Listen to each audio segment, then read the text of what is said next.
இந்த ஒலிப்பு முறையில நீங்க பார்த்த ஒரு தனித்துவமான செய்தினா என்னமா சொல்லுவீங்க?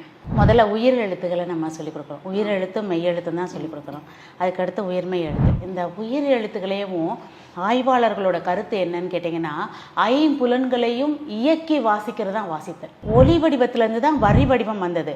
நம்ம இந்த வரி வடிவத்தை தான் குழந்தைங்களை மனசுக்குள்ளே வச்சுக்கொண்டே காணா இப்படி தாண்டா இருக்கும், இது தாண்டா கா அப்படின்னு தான் சொல்லிக் கொடுக்குமே தவிர, அது எந்த இடத்துல பிறந்தது, எப்படி வெளியில் சொல்லணுங்கிறத முக்கியத்துவம் கொடுக்கறதுக்கு மறந்துட்டோம். அப்போது உச்சரிப்புகளுக்கு முக்கியத்துவம் கொடுக்கும்போது வரி வடிவங்கள் அடையாளப்படுத்தப்படுகிறது. அதனால் எப்போவுமே ஒலி வடிவத்துக்கு தான் நம்ம முக்கியத்துவம் கொடுக்கணும். இப்போ தமிழில் 5 ஈ இருக்குது. ஈ 5 உயிரெழுத்தில் ஈ படிக்கிறோம். மெய் எழுத்து ஒன்று இருக்குது. உயிரெழுத்துல ஈ இருக்கா, யா போட்டு மேல் விலங்கு யா போட்டு. அப்ப தமிழ்ல எத்தனை 5 ஈ இருக்கு? இந்த 5 ஈ ஆசிரியர்களுக்கு நான் பாடம் நடத்தும் போது இந்த 5 ஈ எழுதப்படும் போதுதான் நம்மகிட்ட 5 ஈ இருக்கான்னு தெரியும். இதுவே புது செய்தியா இருக்கு அப்படின்னு சொல்லணும். அப்ப அந்த 5 ஈ எப்படி ஒலிக்கணுங்கிற முறை நம்மகிட்ட இருக்கு. சரிங்களா? அது எப்படின்னு பார்த்தீங்கன்னா, உயிரெழுத்துல இருக்கிற அந்த ஈக்கு உதடு பிரிக்கணும். ஈ ஈ ஒரு மாத்திரை 2 மாத்திரை இல்லை. மெய்யெழுத்துக்கு இ அவ்வளோதான். எந்த ஒரு அசைவுமே இருக்கக்கூடாது, முக அசைவு எதுவுமே இருக்கக்கூடாது.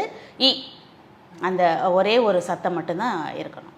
அந்த உயிர்மெய் எழுத்துல 2 ஈ இருக்கு பார்த்தீங்களா, ஒரு மாத்திரை 2 மாத்திரை, அது இந்த நாடி இறங்கணும். ஒரு மாத்திரை 2 மாத்திரைக்கு இ ஈ.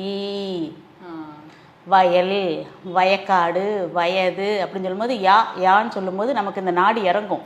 அது நமக்கு தெரியும், நம்மள உச்சரிப்பு சரியாக தான் இருக்கும். ஆனால் இதை குழந்தைங்கள்ட்ட இந்த ஈ இப்படி தாண்டா எழுதணும் அப்படிங்கிறத நம்ம மறந்துடுவோம்.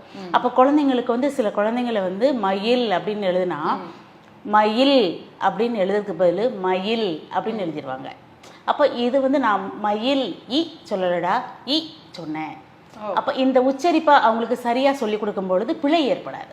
சிறப்பு. அப்பா, புதிய செய்தி அப்படின்னு தான் சொல்லணும். 5 ஈ இருக்கு, என்னடா ஏபிசிடி ஈ அந்த ஈக்கு போயிட்டீங்களா அப்படின்னு தோணுச்சு. சிறப்புங்கம்மா.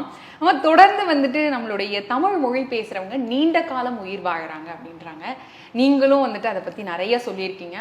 என்ன மாதிரியான சான்றுகள்லாம் இருக்கு? இப்ப பாத்தீங்கன்னா, ஐ எழுத்தை உச்சரிச்சு பாருங்க, பின்னாக்கு கடிக்கும்.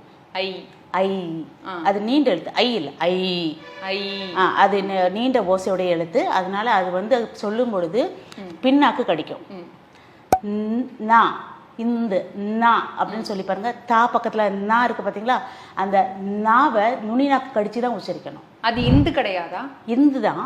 இந்து அது புள்ளி இல்லாம நம்ம படிக்கும்போது நா நா. நீங்க ஆங்கிலத்துல தேங்க்யூ அப்படி சொல்றீங்கல்ல, அதுக்கு தமிழ்ல என்ன சொல்வீங்க? நன்றி. நன்றி அப்படின்னு நாக்க கடிச்சு சொல்லணும். சரியா? ஏன் நாக்க கடிச்சு சொல்றோம் அப்படின்னா, நான் நாக்க கடிக்கும் போது நாக்கில் இருக்கிற சின்ன சின்ன நரம்புகளில் ரத்த ஓட்டம் சீராயிடும். ஏன்னா நம்ம எழுத்து முறை பின்னாக்கையும் கடிக்கிறோம், முன்னாக்கையும் கடிக்கிறோம்.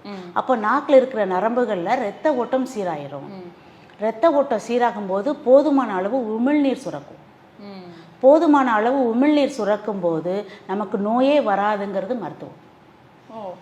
ஆகவே நம்ம மொழியை மருத்துவ மொழின்னு சொன்னாங்க. நம்ம இதுலயும் நமக்கு மருத்துவம் இருக்கும்போது, எழுத்துக்கள்லேயே மருத்துவம் இருக்கும்போது உயிர் வாழ்றதுல என்ன?